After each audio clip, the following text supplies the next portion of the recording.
Good evening, everyone.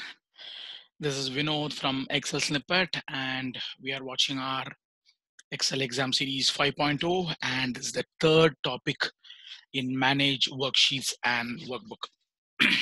In today's topic, we're going to see how to format a worksheet and a workbook generally for printout purposes. So how do we do that? So that's what we're going to see today. So today's topic, we are going to cover three major topics: modify the page setups, and how do you adjust the row height and a column width. And finally, you're going to see how to add a head and footer according to the requirement. So generally, when I work with a page setup, so what kind of questions is asked in a examination point of view in associate exam is they ask you to add a row or a column to a header here. So let's see how to work on this part. So for this, we will be playing around with the page layout option. In page layout option, they will either ask you two questions generically. The first part is they ask you to print a range. For example, they want you to print until row number 15. Then what we'll do is we'll select this alone, and then I'll set this as a print area. So that when I go to my preview, you can see the first 15 lines or whatever line that I have selected. The rest of them will be hidden from our list. You can do this as one logic. The next logic is sometimes what they ask you is when you take a printout, the heading has to come in all the pages. Sometimes we'll be having more data here. So they will have a logo on top of the screen, and then they'll ask you all the lists that you want to add here.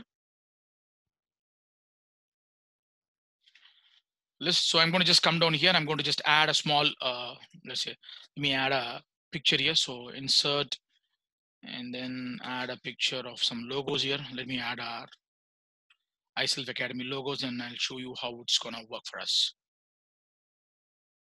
So let me just add one of the logos that I have here. And then I'm going to just minimize this. I'm going to make this on top. So let me just add a few more rows here. So what they will ask you is they'll ask you to just keep these two lines should come everywhere. So now we can see that I can add all these 6 lines and then take a printout. So to do that, I'll go back to my page layout. I'll click print title, and then I'll say row to repeat at top, and then I'll select from the top line to the bottom line. Then when I give an OK, and now if I go to my preview, it now doesn't going to show me on my first sheet, but unfortunately I didn't remove the list here. So let me just remove the print area. So let me just go back and show the sheets. Now you can see the entire sheet here. So when I go back to the next page, you can see the heading is coming everywhere, and it will come even in the last page that I go down. So this is the way we can add a print title to our list here. That's what we do generally in a page setup. Sometimes what happens is people want to expand the row and column to a particular width. Normally when I go to a home and then when I go to my format and see the row height, the default row height is 15 here, and the default column width will be 8.43. They'll say that please for the entire sheet change this. So I'm going to select the whole sheet here. Then I'm going to make this column width to 20, or row height is 20, and the column width to be 15. So now you can see the entire sheet is expanded a little bit, but again, this works only for the current sheet, not for all the other sheets. The rest of the sheet remains as it is. The first sheet, I just moved the row and column height and width accordingly. That's what generally a row and column height adjustments can be done.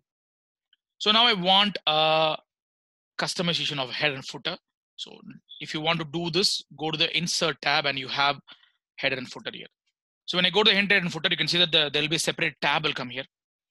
And this is broken into 3 different parts. So the left header part, middle part, and the right part.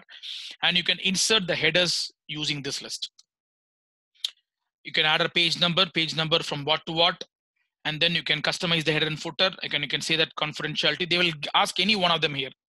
They'll ask you to add the page number on the left and the current date on the right. So you will place the cursor in the left. So you'll add the page number here. You can see the page number comes up. When I come down here, then I'm going to add the current date here. You can see that.